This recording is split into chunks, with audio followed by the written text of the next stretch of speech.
So, I have something for you. Okay. Something everyone knows, something everyone repeats, something that turns out to be wrong. We're myth-busting again? We are. Good. The salamander was ridiculous and I enjoyed killing it. What have you got? I know, but this myth isn't 2,000 years old. This one's from 1979, and scholars are still repeating it today. How wrong are we talking? Everyone says there were 2 prosecutions under the Asbestos Industry Regulations between 1931 and 1968. There weren't. More or fewer? That's the problem. The answer is yes. Oh, this is going to be one of those episodes. This is episode 19, 2 prosecutions. Asbestos, a conspiracy 4,500 years in the making, is brought to you by Danziger and Dayano, 30 years of turning corporate records into family justice. Dandel.com. That's DANDELL.com. So, last episode, we ended with Meriwether and Price. They'd done the work. 80.9% of workers with 20 or more years of exposure had asbestosis. 12 specific recommendations. The science was finished. And Parliament acted. Parliament acted. The Asbestos Industry Regulations, March 1st, 1931. And now we get to find out what happens when science meets politics. What always happens? On June 19, 1930, Duncan Wilson sends a letter launching the regulatory process, and on July 8th, a conference convenes to shape the new rules. 6 factory inspectors, 7 industry representatives. And the workers? 0. No workers. No trade unions, no independent medical experts, just the regulators and the regulated. So the people getting killed weren't invited to the meeting about how to stop killing them. That's correct. And it gets worse. The conference creates a subcommittee to draft the actual regulations. Price is on it, Ward is on it, and 3 industry representatives. Industry had a 3-2 majority on the committee writing worker protections. Who benefits from that composition? Not the workers in the factories. Industry raised 3 objections: medical examinations, too expensive, respirator requirements, workers wouldn't wear them, and restrictions on young persons working with asbestos because they'd lose cheap labor. Every objection is about cost, not one is about whether the protections would actually work. Now here's where it gets technical, but stay with me. Meriwether had recommended numerical dust limits, actual measurable thresholds. What the regulations adopted instead was something called a dust datum. Which was what exactly? A vibe check, not a measurement. The standard was, and I'm quoting, conditions arising from flyer spinning carried out without exhaust under good general conditions. That's not a standard, that's a sentence. No number, no threshold, no way to objectively prove a violation. Modern reconstruction suggests that dust datum probably translated to about 20 fibers per milliliter of personal exposure. Today's permissible exposure limit is 0.1 fibers per milliliter.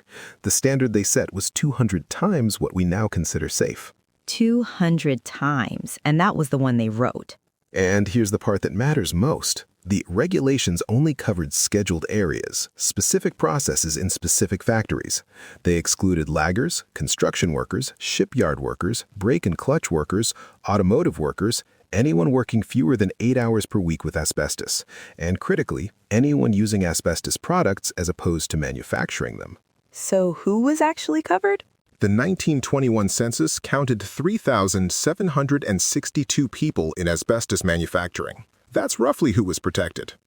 By World War II, 4.5 million American shipyard workers were handling asbestos daily, none of them covered by anything resembling these regulations. They built a fence around a garden and called it flood protection. These regulations weren't broken. They worked exactly as designed. Speaking of regulations that looked good on paper, Danziger and Dayano has spent 30 years finding the gap between what companies said they did and what they actually did. Dandel.com. Now, the number everyone knows, 2 prosecutions in 37 years. You'll find it in textbooks, government reports, academic papers. It's wrong. And the way it's wrong is genuinely fascinating, because what we actually have are 3 conflicting accounts that got collapsed into a single soundbite. 3 accounts? 3. Let's take them one at a time. Account pay comes from Tweeddale, drawing on the factory inspector annual reports. His table 9.1 shows 2 convictions with an average fine of £12. Bartrip breaks it down further. 1935, 2 charges, 1 conviction, 8 pounds. 1936, 4 charges, 3 convictions, 15 pounds. Wait, 2 different years, multiple charges. That's already more than the myth suggests. And that 12-pound average? It's just arithmetic. 8 plus 15 equals 23, divided by 2 conviction years, you get 11 pounds 50, rounded to 12. Mystery solved. So the first set of 2 prosecutions is from 1935 and 1936, a whole 4 years after the regulations took effect. Now account B. This comes from Weikley, 1992, footnote 54, buried behind a JSTOR paywall. He records 2 firms, 4 counts, total fines of 220 pounds. Firm 1, Central Asbestos Company, Bermondsey, April 1964, 3 counts, 75, 20 pounds plus 10 shillings costs. That's 170 pounds. And firm 2? 1 count, 50 pounds. Unnamed. Unnamed. The arithmetic tells us everything and nothing. 4 counts minus 3 equals 1 count. 220 pounds minus 170 equals 50. We know the fine amount, we know the count, we cannot tell you who was prosecuted. How is that possible? A company gets prosecuted under asbestos regulations and nobody wrote down the name? We checked. 4 different AI research models searched over 200 sources. Nobody can name Company 2. Weikley's footnote cites the annual reports, but Central Asbestos never appeared in the factory inspector annual reports in the first place. These are completely different data sets. So we have 2 separate sets of prosecutions from 2 separate eras that don't overlap at all. Which brings us to account C, the version everyone actually repeats. Dalton in 1979, the Environmental and Equality Alliance in 2002. The claim, only 2 prosecutions between 1931 and 1968. That claim takes account A and account B, erases the 1935 and 1936 cases entirely, and conflates everything into a single number that sounds damning but is actually less accurate than the truth. So the myth isn't just wrong, it's wrong in a way that makes the record look better than it was. The real total is probably 3 to 4 distinct prosecution events across 35 years, and nobody checked.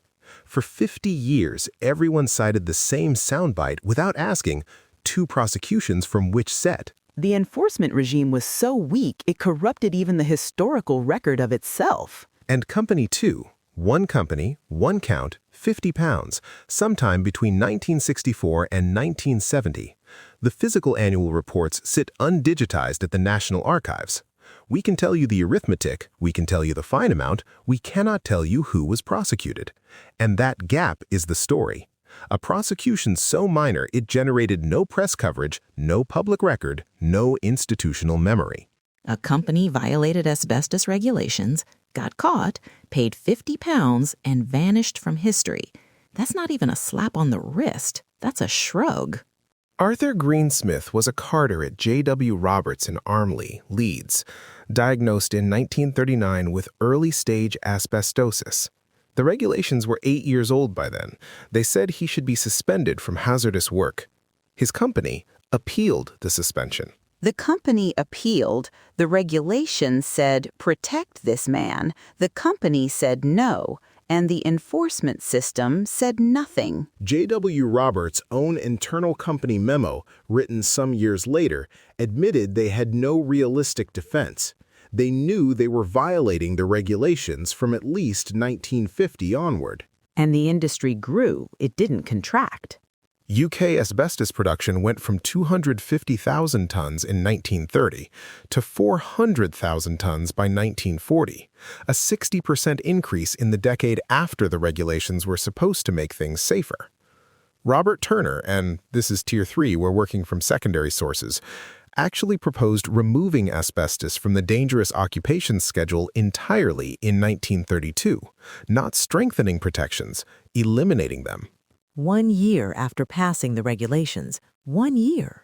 The regulations had a chief inspector exemption clause, they had an 8-hour-per-week exclusion, they had qualitative dust standards instead of numerical ones, they had industry on the drafting committee, and they had no prosecution resources.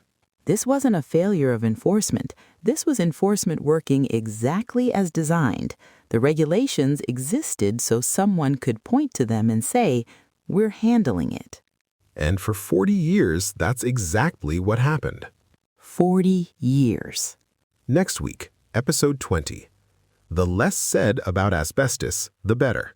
That's a quote? Direct quote from an executive to another executive in writing. Bold strategy. They had a lot of bold strategies. Arc 5 begins. The Sumner-Simpson Letters, 1930 to 1935. What happened when American executives started writing to each other about what they knew, what they were hiding, and why? The conspiracy moves from incompetence to intent. I look forward to it, and by that I mean I'm already angry. Before we go, one thing about the team behind this show. Anna Jackson is the Director of Patient Support at Danziger and Dayano. She spent 12 years in advertising.